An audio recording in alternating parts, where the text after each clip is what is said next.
Hi everyone. Thank you so much for clicking on this video. Today, we're going to embark on a terrifying short stories under 10 minutes. A journey through different cultures, exploring some of the scariest horror stories from around the world. But before we begin, I want to know, what is the scariest horror story you've ever heard? Share it in the comments, and let's discover together what lies ahead. The silent streets of Edinburgh. I always loved the ancient charm of Edinburgh, the cobbled streets, the medieval architecture. One foggy evening, while exploring the city alone, I noticed a peculiar lack of people. The silence was deafening. I felt a shiver down my spine as I passed by a small alley. Something compelled me to turn back, and there I saw it. My own shadow, but it moved on its own, detached from me. It waved and smiled. I ran back to my hotel room, locked myself in, and tried to sleep. But when I woke up the next morning, I found myself back in the alley, with my shadow nowhere to be seen. I realized with horror that I had become the shadow, eternally bound to that cursed place. Whispers in the Tokyo apartment. Tokyo's neon lights always fascinated me. I moved into a quaint apartment in a quieter part of the city. The neighbors seemed nice, though they rarely spoke. At night, I began hearing whispers through the walls, unintelligible but persistent. I asked the landlord about it, but he assured me the walls were thick and no sound could penetrate them.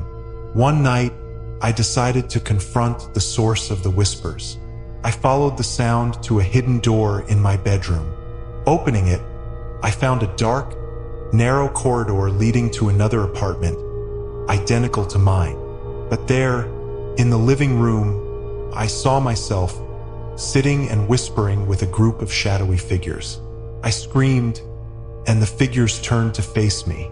"Welcome," they said in unison.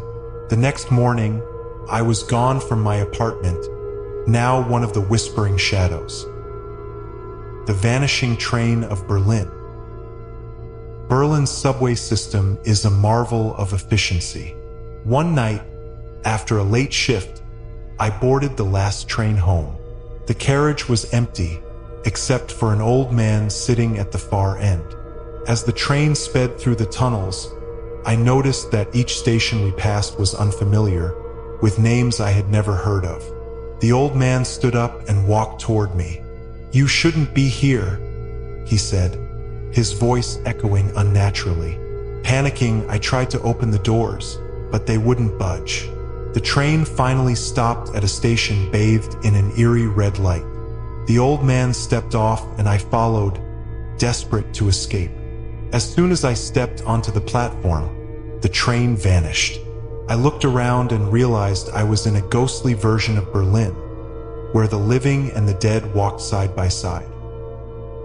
The haunting of Buenos Aires.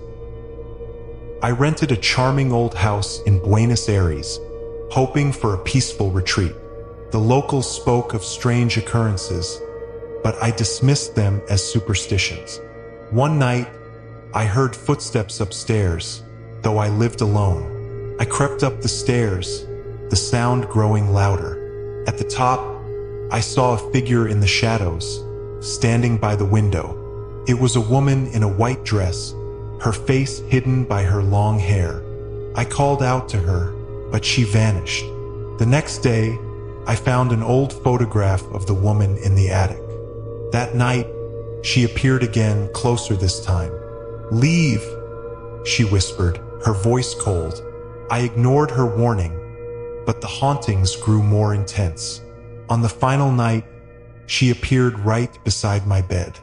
"It's time," she said. I woke up the next morning, back in my hometown, with no memory of how I got there. The house in Buenos Aires had vanished, as if it never existed. The curse of the Paris catacombs.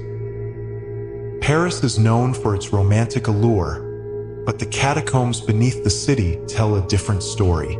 I joined a group tour, eager to explore the ancient tunnels. As we ventured deeper, I felt a strange sense of dread. The guide shared tales of people who had gotten lost and never returned. Suddenly, our guide disappeared, and we were plunged into darkness.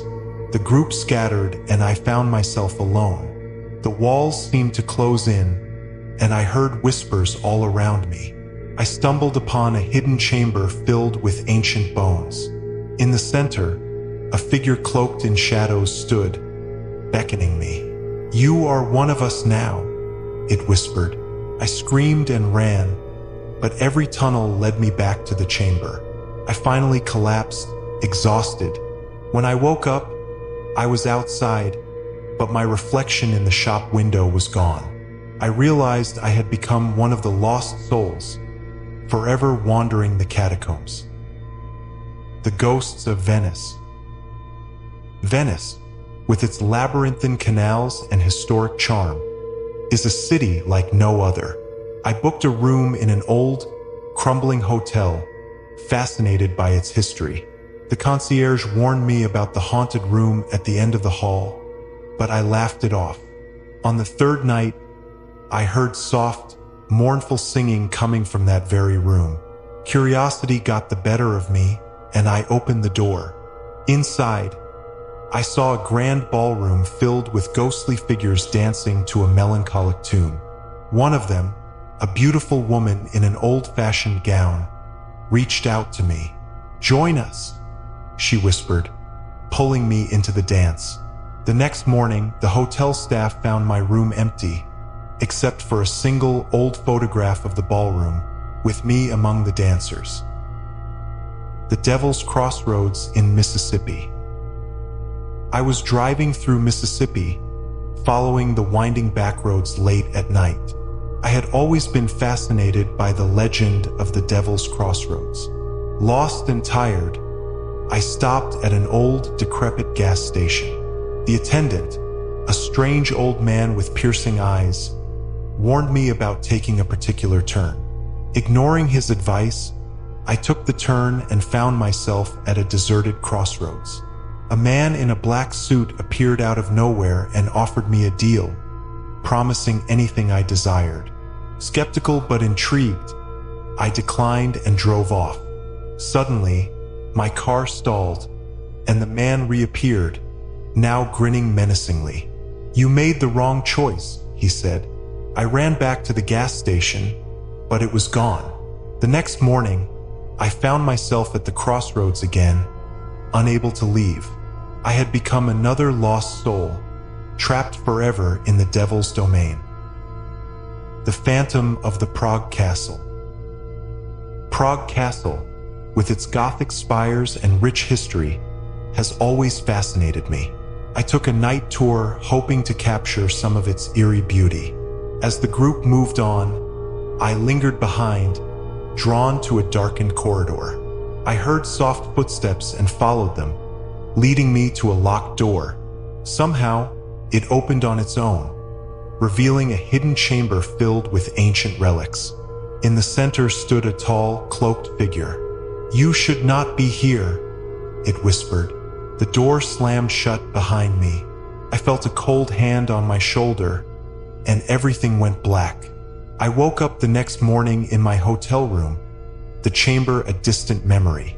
But when I looked in the mirror, my reflection was gone, and I felt an overwhelming compulsion to return to the castle. I had become its newest guardian, bound to the darkness forever. The madness of Moscow Metro. The Moscow Metro is known for its grandeur and mystery. Late one night, I boarded a train, the carriage empty except for a man in a dark coat. He stared at me with unnerving intensity. As the train moved, I noticed the stations were unfamiliar, with names I couldn't read. The man approached me, whispering in a language I didn't understand. Panicking, I tried to get off at the next station, but the doors wouldn't open. The man handed me a piece of paper with strange symbols. "Find the key," he said. The train finally stopped in a dark, deserted station. I ran out, but the train vanished. I deciphered the symbols, which led me to a hidden door in the station. Behind it, I found a labyrinth of tunnels and rooms filled with ancient artifacts. I realized I was trapped in a secret underground world, forever searching for a way out. Thank you for watching, especially to the subscribers for supporting our stories. What story do you like the most? Don't forget to subscribe to our channel for more thrilling tales. See you in the next video.